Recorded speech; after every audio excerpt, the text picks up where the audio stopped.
on. Look at that. Not DK. today, yo, not today. What's the good word, Jets Flight Squad in the building? Welcome aboard.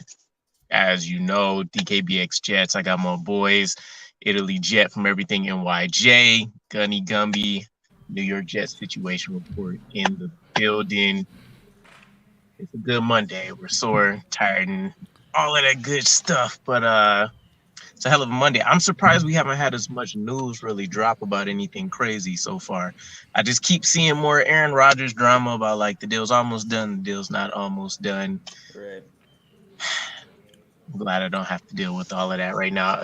I got Aaron Rodgers fatigue. So to Yeah. switch it up a little bit, I did want to take it from a different perspective, and it hit me about it when I was thinking about the actual draft coming up. So I've been hearing rumors that Robert Saleh and Joe Douglas may be on the chopping block if we can't have. It's not even just a playoff run anymore; it's a deep playoff run, at least according to the rumors that I've seen. And I guess we'll kind of leave it there and let it be open for a minute. So, where are you guys at with, I guess how hot these seats are for our head coach and general manager? You can go first, I, Gunny. I I think it's pure hyperbole. I think what it is like you said, man. Everybody's got the Aaron Rodgers fatigue. We're all like waiting on something to talk about. There's really nothing to talk about right now for the New York Jets.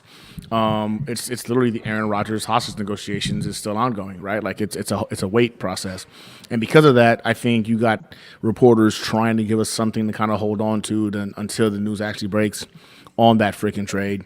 There's absolutely zero chance that I think Coach Sala or Joe Douglas are not on this roster next year as the GM and the coach, unless there is a catastrophic breakdown. You know what I'm saying? Not due to injury, but a catastrophic breakdown in terms of progress. People just keep forgetting, man, just how bad this team was when Joe Douglas inherited it. It was literally a team that probably would have been more along the lines of an expansion roster. Those were words that were actually used to describe the roster he inherited. And here we are going into year four, and we've got a couple of guys in Sauce Gardner, Brees Hall, Garrett Wilson, Jermaine Johnson, Carl Lawson, Quinnen Williams, a bunch of guys that are legitimately like pieces you can go ahead and build around. And for you to go ahead and decide you want to get rid of the guy who just gave you the for the third time ever in the NFL, the offensive and defensive rookies of the year, I think you'd be insane to do that. And I don't believe Woody Johnson is anywhere near that point. I think the only way those guys are gone is if we have a healthy roster and a drastic step backwards is taken. And I'm talking about like we win 3 games. Otherwise, I think progress has shown that from the time Joe Douglas took over, we've seen incremental progress every single season. And that's how it works in the NFL, right? Very few teams can do a turnaround in 1, 2 seasons, especially when you look at the lack of talent we had on our roster. So I think this is just people are bored. There's nothing else to talk about. So let's go ahead and say, you know what? What if they don't make it to the Super Bowl? Would they be fired? And then that's scouring up conversation. I don't see that being a reality at all in terms of those two individuals. Yeah, if we win like 2 to 5 games, I cannot. I would say Salah is more the guy out if that happens than Joe Douglas. I think Joe Douglas will be here a long time. Taking a team from what happened with the Gase days and even the Salah days, just to turn it around so quickly because we are still in the rebuilding stage. It like from people, analysts, everyone, but we didn't. We're not there anymore. It's nice to feel that we have a competitive team now, and we don't have to talk about that. We have a team that's ready to win now. But I'm going to come back to, if there's anyone that's going to be on his way out, it'll be Salah first, and then Joe. But I still think Joe's going to be here a long time.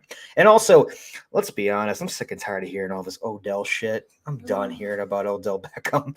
Like, if he's coming or if he's not coming. I I still have faith in Corey Davis, but I understand he might be traded. But it's one of those things where everyone keeps talking about Odell. Everyone keeps talking about Aaron Rodgers. They're bored. It's nothing to do until that happens, unless Ben Jones comes back to. I mean, unless Ben Jones comes to the Jets, or we're going to sign Connor McGovern. That's not going to happen until Aaron Rodgers gets done, or maybe Odell Beckham Jr. I really do think Aaron Rodgers is going to come before the draft. So Any week now. Got you.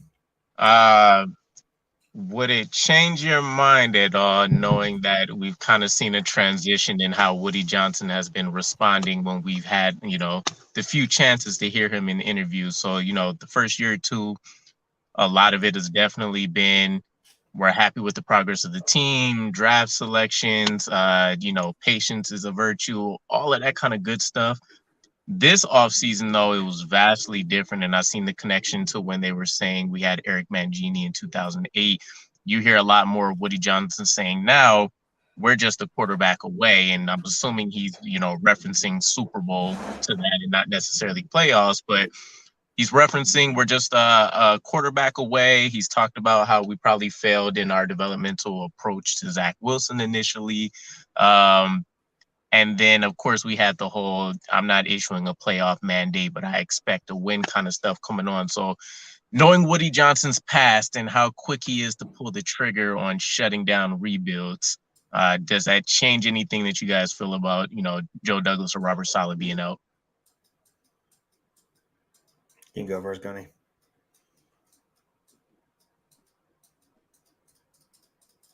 Oh, Hold on. it's all Can you good. hear me now? Yeah, yeah. Yeah. Yeah. So you're asking me how I feel about Joe Douglas and Robert Saleh?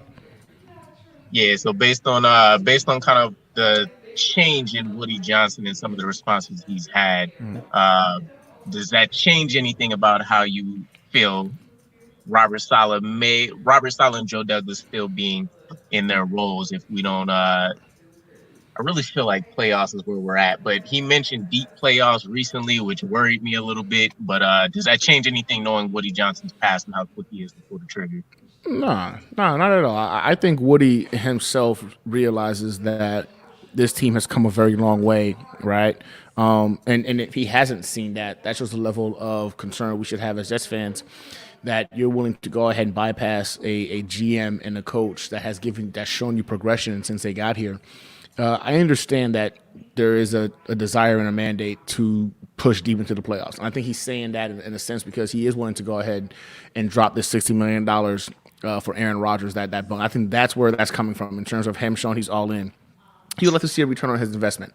I think more so a deep playoff run just means like more opportunities to put butts in the seats, right? Hopefully we get a couple of home games to kind of recoup some of that money he's going to spend on Aaron Rodgers. I think that's where he's thinking when he's talking about that. I see more of a business sense to it, vice just putting those two guys on the hot seat. And I think that's why I'm really not concerned at all. Again, the only way we don't see Joe Douglas and Coach Saleh as the coach and GM next season is a catastrophic failure in terms of progression this year. I'm talking about we win 3-4 games max. And it's a wrap. I don't think those guys have a chance. But in terms of what we've seen, the natural progression is that we're going to win double-digit games this year just based off of the percentages of how much they've improved year after year. So I know the playoffs are very well in the midst. I don't see that being an issue. I think a healthy offensive line is going to dictate how far we can get into the playoffs. I think Aaron Rodgers is extremely talented, a top 10 guy, arguably top 5 guy in the league right now. I think Brees Hall, top 5 running back in the league. I think Garrett Wilson can be a top 5 guy in the league. We've got so many weapons right now, and if we walk into the postseason healthy, on paper, the New York Jets have probably one of the more talented rosters in the NFL, just based off of what we've seen thus far and the natural progression of things you would assume. The O-line is still concerning, but in terms of defense and offense, there's playmakers all over the field. And that's something most teams can't say. So for me, I don't see any scenario in which Joe Douglas leaves. I'm going to have to go back to Italy Jet on that one. The only way somebody would leave it will be Coach Saleh. It wouldn't be Joe. I think Joe Douglas has earned himself an opportunity to go ahead and get another crack at the quarterback position if need be. But man, I'm really hoping that we're not having this discussion here in a few months because we're on a hot streak en route to potentially winning the AFC East.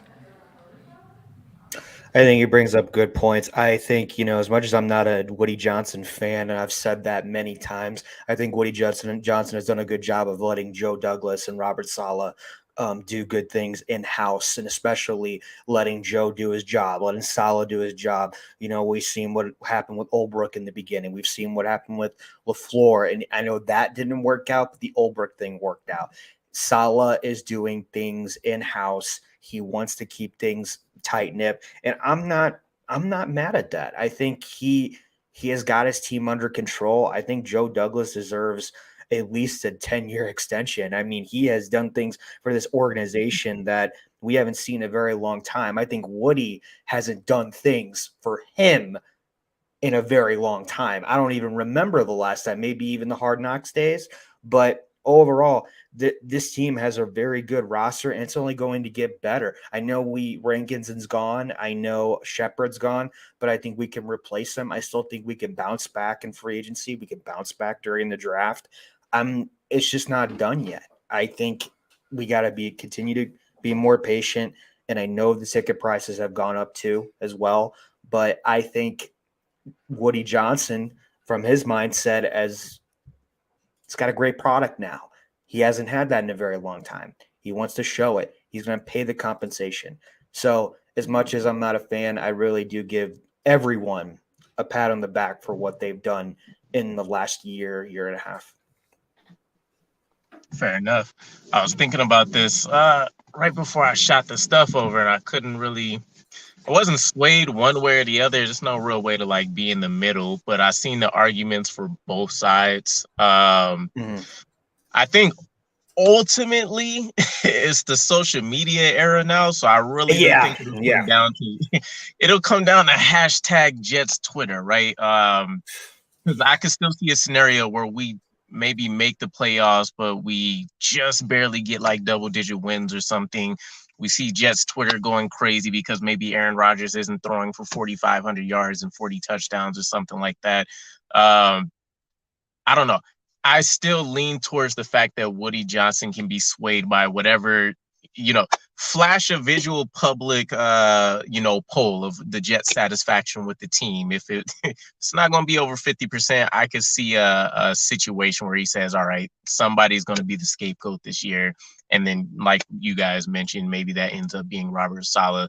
I would really hope not, because I think that man's personality has been transformative within the building in multiple levels. Joe Douglas, doesn't have the success he has if he doesn't have a Robert Saleh type guy right now. Not to take any credit away from him, but I think that connection that they have is pretty strong. But another point that I wanted to kind of build off with this conversation was, depending on how we felt, how do you think that may impact how we approach the draft? Because we've seen this before, head coaches and GMs going in thinking, this is going to be their final year, versus a guy saying, okay, I still have some time to kind of stick to my plan. So what do you guys think about in terms of how that may impact the players we select? In my head, I'm thinking guys that can, hit the field and maybe start right away, versus guys that maybe they're looking at the higher ceiling and saying, all right, we can kind of groom them over a year or two and ease them into the NFL. Honestly, man, my bad. Go ahead. Sorry, Gunny. No, go ahead. You're good. I think this is going to be the year that is kind of what the GM last year with Lamar. Because that GM was a legend for the Ravens. I just keep forgetting his name, but I think Joe Douglas was there too. His last hurrah was getting Lamar Jackson for the Ravens, and then he retired a year later. I think they're going to kind of approach it like that. But also, man, there's a lot of great depth in this draft. I mean, I know me and you were talking about the other day, if Cansey goes down, Jalen Carter goes down, all these old linemen can start in the NFL now. I mean, we even looked at Becton with all of his injury history. I know that, but he could even start now. I don't think there's going to be a single player in this draft that is like, you have to groom them for a little bit. I think all the talent that's out there, especially the pieces that we need. I think Joe Douglas has done very well of going up to get his man, or fall back to get some draft picks to build for the future. I trust Joe Douglas with everything. And I think Saleh and Olbrook, and now we got Hackett, I think they're all going to be on board. But that's really interesting that you say, is this the last hurrah like kind of thing? Because if someone is the scapegoat next year, I feel like there's always going to be an scapegoat for any organization or any team that happens if they're not good at a specific position.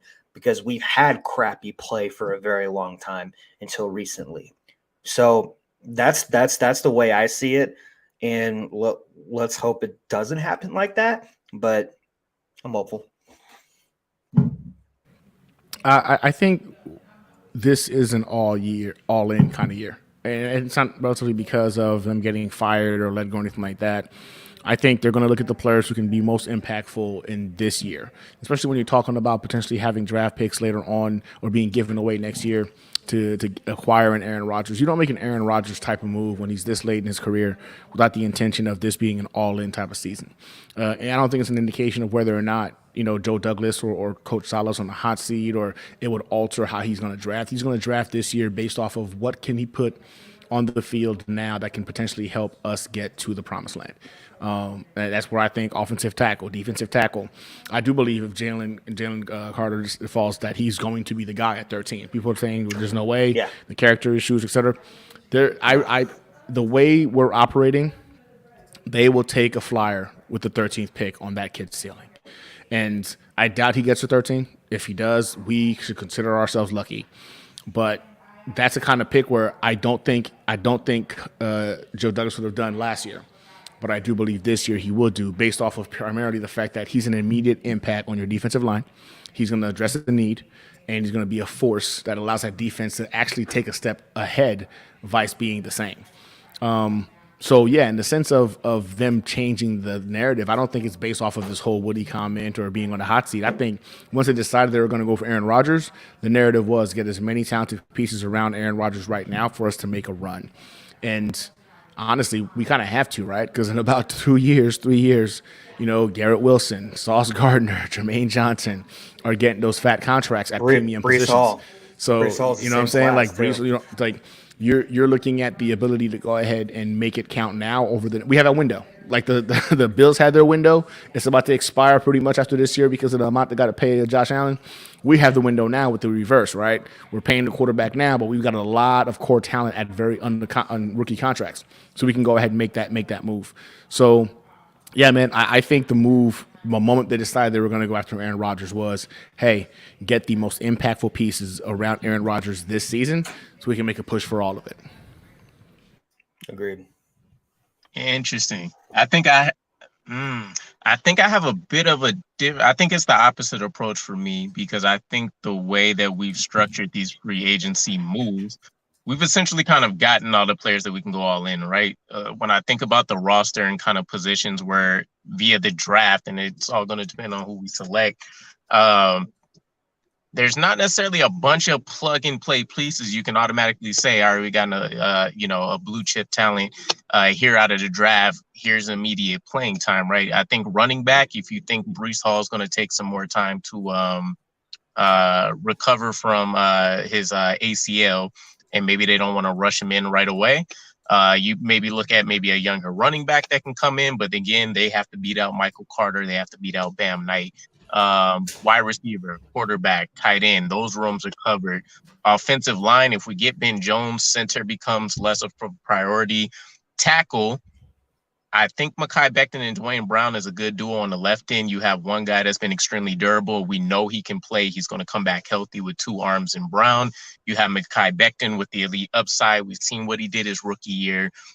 The right side would really be the most available plug and play option, right? And that's depending on how you feel about Max Mitchell being healthy and developing from his rookie year. Otherwise, you're talking about a pretty tight battle either way at the tackle spot, with the right tackle being the easiest option for playing time. And then when you look at the defense, obviously defensive tackle is going to be a big area of need. We still have some guys we might be able to pick up, like Larry Ogunjobi. There's another guy I forgot, but the name's escaping me. But you're looking at defensive tackle, linebacker, I want to say strong side for us.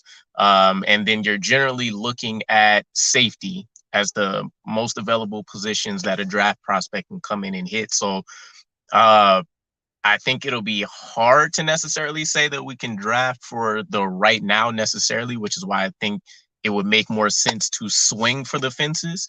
Right now, you have a roster that's essentially has a great mix of young elite talent as we mentioned, and then you have these veterans that you're bringing in that has the playoff experience, the pedigree, 10K plus snaps, all of these different elements that they're bringing into the line. So I say this is a chance you take a swing. I did see a comment, by the way, Wild Wave, about the Jalen Carter thing.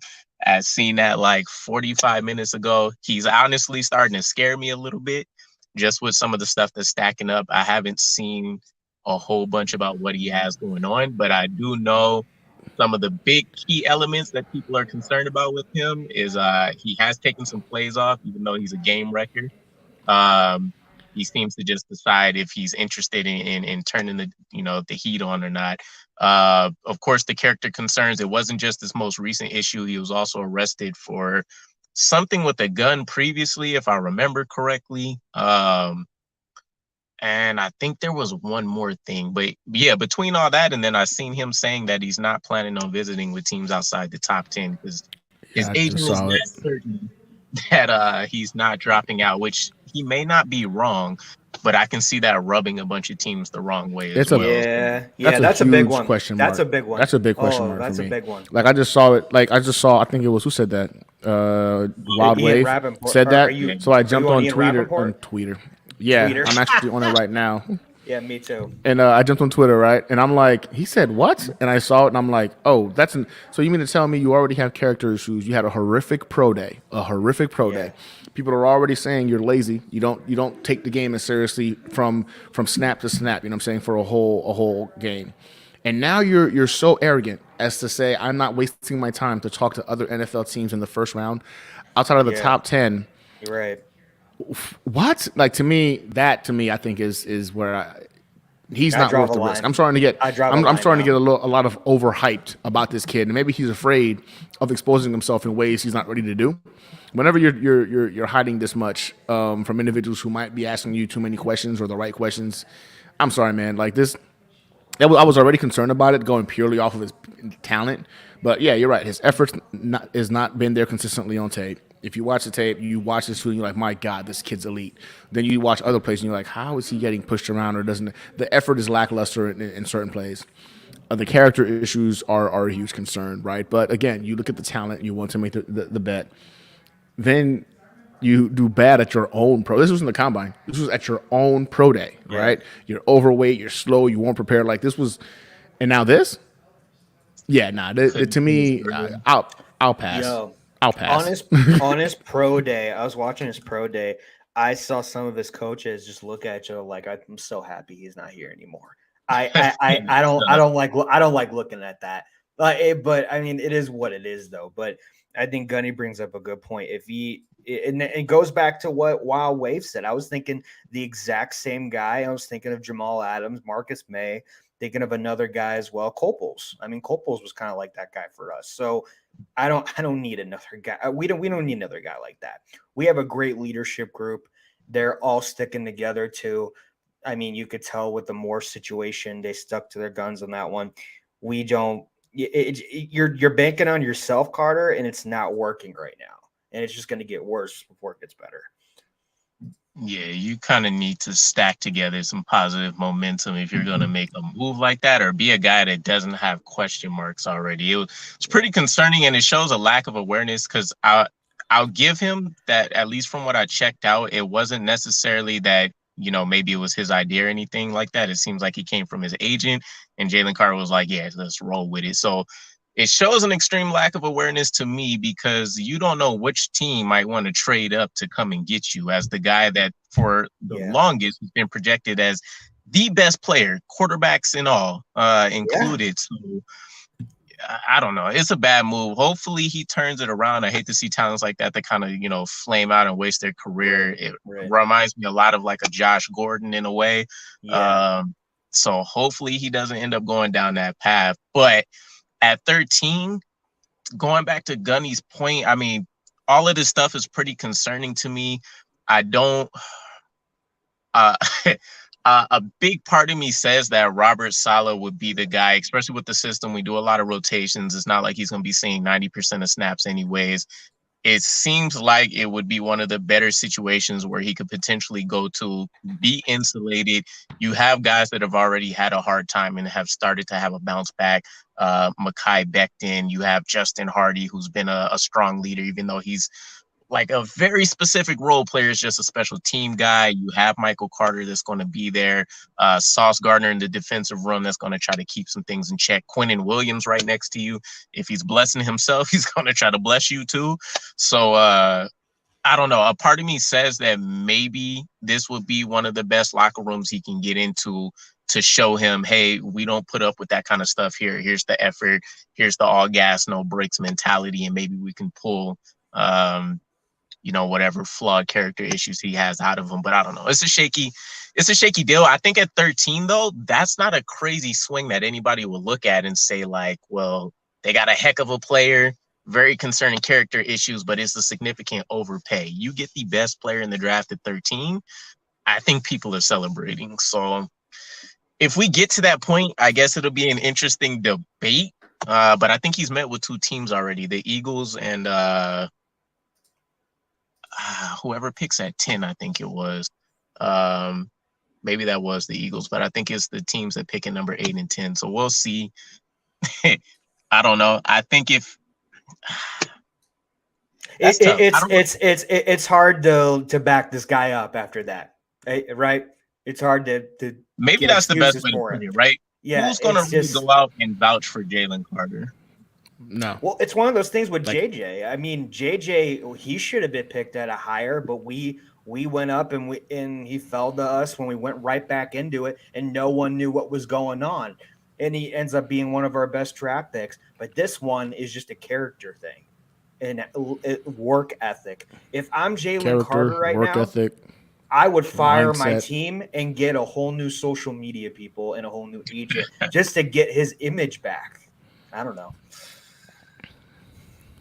I'm old school. You have to show me stuff more than tell me anything. So you wouldn't know. Show me state. Yeah. Show me state. They're not really gonna know till they get him in the building. He's not taking top. He's not taking visits for teams out of the top 10. So we can't even chop it up with him and be like, hey, tell me why we should. I need to see the reaction if he drops outside of the top 10 and then he just has no idea who's drafting him now. Right. He's got some work to do to get back to everything now. Once it's out there, it's hard for any team and any player and any coach to get your back. He's just lucky that this draft has been pretty much mid across the board, right? Like that's one of the things he has going for him. It's a deep draft, but there's really nothing that in this draft that screams like, oh my God, this is the guy, right? And in last year's draft, he wouldn't be the guy, right? But in this draft in particular, talent-wise, I mean, there's not anyone really that's on the same threshold. But when you throw into character-wise, work ethic-wise, talent starts to not matter as much. A lot of people need to realize, like, you know, you can have all the talent in the world, but without the discipline and the work ethic to go ahead and maximize it, like it's just a waste. Like it's not, you know, and that's just now the image he's portraying out there to so many. Yeah. And for me, man, that tweet, I just saw that message and I thought to myself, no way he said that from Wild Wave. And then sure enough, and I was like, yeah, nah, forget this kid, bro. Like the way we're building our roster, our culture, he is making himself more and more of an individual that wouldn't be a fit. And we need guys who are hungry, who want to compete, who are about team first and then freaking worrying about themselves. Like I get it. They got to get paid and I understand that. But when you put your energy and your efforts into the team, you get paid. Like we've made a lot of individuals have gotten paid leaving the Jets that aren't that good. But they put team first. Team made them look good enough, and they got paid, right? So, and that's why for me, like a guy like that, if the concern is at this stage when you haven't done anything or accomplished anything in the NFL, that you're too good to have conversations with NFL teams, 32 professional NFL franchises. You're too good to talk to the ones outside of the top 10. That to me on so many levels is just. Yeah, that I think that just did it for me, man. I'm sorry. I was okay with if it happens, but I think seeing that just did it for me. Jalen Carter is not somebody I think would be a fit for what we've built at One Jets Drive, man. And it's not only that, like you get one shot in the draft. You get one shot to put your brand out there, to put you out there, to show what you can do. You're literally stepping out of college and now you're in the big time now. If you get drafted, that's not only a huge deal for you, that's a huge deal for your family. That's a huge deal for where you grew up. That's a big deal. Like you could come from crap and then you get drafted. Now you're the small town hero. Everything you do, people are going to keep an eye on you. It doesn't matter who you are, if it's like the small little guy to the biggest billionaires. And what this guy just did just now, and we've seen it before with many teams, right? Seen it before with many players. It's you can't do that. You just can't do that. Yeah, I think it speaks volumes to me because we see it in the NFL all the time with people that we think hate each other, or at least to the very least, you have those rivalries and different things. But the fact that nobody from the coaching staff or the players in the building have, put something public out there saying, hey, you guys got it wrong with Jalen Carter. Like, this is one of our guys. Don't take what's happening the wrong way. I got you. Don't take what's happening the wrong way. I think that's big enough for itself. So it is what it is. We built things the right way, the way we wanted to for a while. So the hell with them. Yeah, I'm done with that. Man, that sounds good to me. Jalen, hey, Wild Wave, appreciate you because I went into today preparing myself to talk about this kid on Thursday. And now I'm just like, well, that just changed the whole dynamic and viewpoint I had about this kid. Like, we get it. You're racing, you're being a kid, the gun thing, stupid, but still a kid. I found when you have to make excuses for a player, there's an issue, right? When you have to constantly make excuses like, this, that, but he's so talented. He was overweight but he's so talented. You shouldn't have to keep making excuses for an individual. He hasn't played a snap in the NFL yet. So, again, shout out to Huawei for bringing that to light because that just changed my whole dynamic and perspective on this clown. The talent is just not worth the headache because, again, uber talented, but does it matter if he can't put it all together in the NFL? Does it really matter? Nope. X. Like, there's people on the daily I know that don't want poison in their own circle, and we're talking about people living paycheck to paycheck. If I'm the owner and I pay you a $20 million check for you to come in and half-ass it, bro, that's the lead. Oh my gosh, man, you really hit it right there, DK. Like he's right though, bro. Like he is right. I can't even believe this funny. is. Hasn't played a snap in the league. Though? Showed your ass at the pro day. I'd be surprised with some of these people. There's going to be a pattern coming. There's always starts with 1, then it goes to 1, 2, 3, 4, 5, 6, 7, 8, 9, 10. If it keeps going, but if he stops and someone vouches for him, then we all change our mind a little bit. But if he keeps going like that, it's just going to be the end for him. This is the kind of person you see coming, and you already see the perennial depth player, right? And there'll always be a depth player because of the talent. Somebody's going to think maybe we can unlock him. It's a cheap contract. He'll be that guy that gets his first bag. He won't get that big time contract, but he'll be a depth piece. And somebody's going to say, man, he's only 26. We might be able to unlock him. And they'll keep putting work into him. But if he's coming out of college with this mentality where in the NFL, everybody's good. Every single player you go up against is good. You're not going to have a strength advantage or a speed advantage every single week. It's all about discipline, technique, and work ethic. If you don't have that, man, good luck. Good luck. And there's talent coming from everywhere now. Like you're talking Europe, South America, even the CFL, XFL, USFL. It doesn't matter. These guys can come in day one, just like Chad Ochocinco been saying. Terrell Owens even said where he plays. There's a lot of talent everywhere. It's getting better every single day with talent. And it's just going to come to a point where if he can't make up his mind and make that next jump, someone's always going to be there. You are not on an NFL roster just by mistake. They want you there. They believe in you, and you show it week in, week out, every single day. That's just me, though. That's a good comparison. Yeah, Gunny. When Gunny was saying it in my head, I was thinking, this motherfucker's like a Jadeveon Clowney. Oh, yes. Yeah. Dead ass. Dead ass. That's what I was thinking, too. It's gonna be a lot of 1 year contracts in his future, yo. I mean, isn't there already a lot of 1 year contracts right now? 2, 3 years. Tell me about it. All right. We can wrap it up here, though, boys. I know we got some things to get to and get Yes, after. It's been a very good chat because I was definitely undecisive on the Joe D. Robert Saleh shit earlier, but oh man, appreciate you guys stopping in. I know Always a good Green time, Bay brother. mentioned before. Weird hour for us to be trying to run through a stream, but hey, we got to make We it make it work. work. Yeah. We make it work. Hey, All yo, right. Jets content creators, man, they got YouTube, sucked all up all the time frames. So we got to go ahead and get in while we fit in, man. It is what it is. Hey, man. That is no lie. Hey, and it works. It works for everybody. It does. We all got to squeeze. It We all does. got to squeeze. You could be 1 a.m. somewhere, and it's a good time for everybody. Who knows? Hey, shit, Facts. we did that stream yesterday at like what, midnight, 11 o'clock, something I got like up that. at 2 a.m. I got up at 2 a.m. DK with you. All right, y'all. Peace. We Good night, appreciate everybody. y'all. Just Flight Squad out. We will catch you guys again. Peace. Next time.